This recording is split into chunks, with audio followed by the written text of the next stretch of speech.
begin. All right, so my name's Abraham Contreras. I'm from Tucson, Arizona, and we're starting a project here with Kathy B. I'm excited for what's coming. I don't know what's coming, but we're gonna make it good.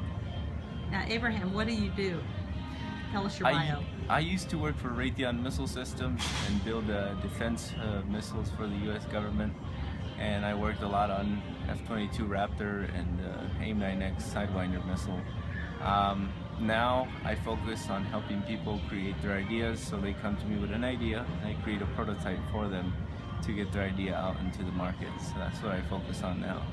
And do you mind me asking how old you are, because I think you're brilliant? I am 26 right now. And how many products have you worked on of projects making people's dreams come true? I am working on my 4th one now. Wow. And what interested you in this project that we're working on?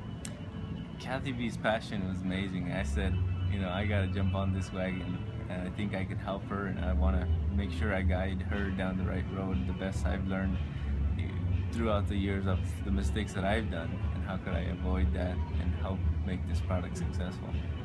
And I know, as we were talking last night about this project, which this will air later, and our project is called a Bazoo. This is the working name right now, and it seems to be something that's sticking.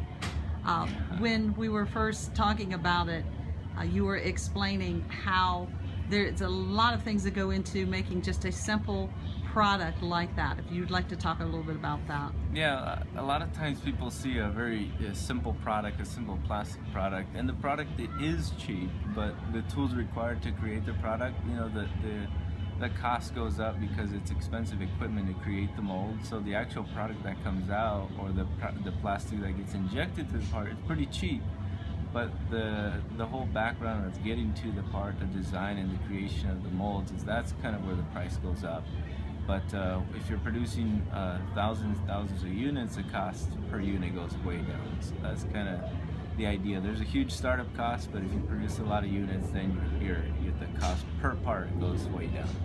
And so basically, when you see people on Shark Tank and you see them with their products, some of the things that they need in the early stages, when you take an idea, from that piece of paper or what's in somebody's head, to this next steps, this is basically what we are doing. The idea to the person who actually can produce the product. And then we also went from having our meeting, correct, where you were discussing what we needed to do, and then from that, one of the other things that you talked about was about how you needed more proof. correct, because I had the video of my grandson playing it and enjoying it, because I got that one last Saturday. correct. And basically the question is, I might have musical kids that running through the blood in my veins and theirs, correct, yes. and then their DNA. And so how would this affect other kids, which is a good point.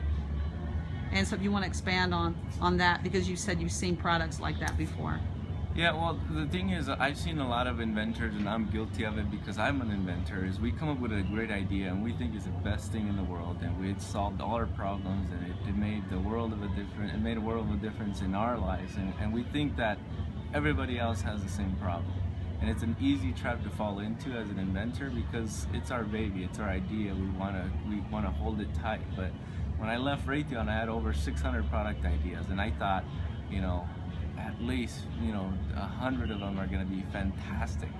So when I sat down with Ron Klein, the inventor of the magnetic strip on the credit cards, I realized that the way we evaluate ideas and we apply reality to it and how the market will react and who will actually buy it, the odds are that out of 100 ideas, probably one might be good. So we don't want to judge our ideas, we just want to get them out there, because maybe there's 5 separate individual ideas that turn into one great idea, but individually none of them will stand alone. So what we got to do is look at reality, what's really out there, and are people really going to buy it? So we are in love with our idea, but we also got to test the real world and make sure that it'll be viable before we get too emotionally and financially involved with our idea, because it really hurts, and I want people to really succeed, and I want to make sure that we look down the road, 5 years down the road, what is our goal? And if we're gonna get there, we gotta make sure we face reality early on. We don't want to get too far down the road and find out it's not gonna happen. So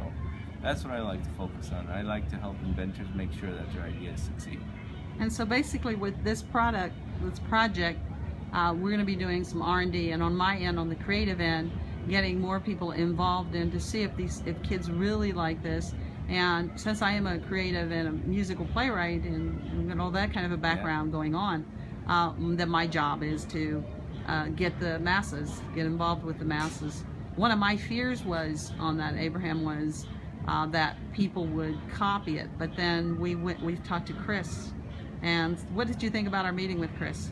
I thought it was great. I thought he liked the idea of it, and he sees how mothers would react to it, and how we just need a little bit of more market research. I think if we can prove that, I think we're on to something, and we can brand a certain way, because there's always a market space for any product as long as you present it right and get it to the right people. So the meeting with Chris Collins really helped realize that it is possible, and how we can brand and come up with our own unique way of modifying the kazoo to make it a great product for kids. Now, we met here at CEO Space. That's correct. Can you tell me what you think about CEO Space? Oh man, CEO Space is fantastic. That's where I've met most of my mentors, and I've gone to a lot of leadership meetings, and a lot of the stuff a lot of the ways I found out about it was through CEO Space. Leaders of all over the world come meet in this hub. And from here, I find out about the greatest meetings around the world, and I'm able to go out there and meet with other leaders. So one thing that I recommend, if you want to meet other rock stars, you got to ask the rock star where his clan is, because rock stars hang out with rock stars. And if you find one, ask him where his friends are, and you will find more of them. Wow, that's enlightening. It's really great. And you have something that you're going to do that's brand new as well. Correct. You want to talk a little bit about that? About the trip? Yes. Yeah, so right now I've been working very hard these last few years, and I just wanted to take a quick break to get a reality check, and I'm doing a trip around the world where I'm going to be doing an interview. I'm going to be interviewing people on that are at their last moments in life, and to really find out what really becomes important when you know your days are counted on this earth, and really find out, a lot of times in America we get so carried away with career and money. I want to find out what really becomes important to human beings when they're about to check out. So I'm doing this because I don't agree of living all your life, 40 years working for a company, and living 7 years to empty out your bucket list and then die. When I worked for Raytheon Missile System, I found out that the average amount of years that they took for retirement was 7, and that means after 7 they died. So they worked all their life, they retired for 6 years, and they died. That just didn't resonate with me. So I'm doing this trip around the world to empty my bucket list, but also interview other people to really find out what is, the real driver of human. What do humans really value when everything else, career, is no longer important? Excellent. And that's going to be a journey that I'd like to explore. I'm going to learn a lot and see what other cultures and how they view life, and see it from many different points of views, and get better perspectives so I can be a much better entrepreneur. Oh, that's fantastic. I didn't even know that. So see, it's neat that we can share this. Yes. Thank you so much. I don't know if there's anything else that we're going to add at this point, because this is the journey we're starting here, right, and at CEO Space. And so the only thing I would add is that you're going to see me on TV, but you will not know that right now I am super scared, and I don't have a clue what's going to happen, where am I going, how it's going to happen. But every journey begins that way, and you got to realize that the most famous people that you see weren't any different than you. And they started scared, they started afraid of what was going to happen. But if fear is not there, you're not growing. So you must allow yourself to get out of your comfort zone, and magical things will happen in your life. Thank you so much. Thank you, Abraham.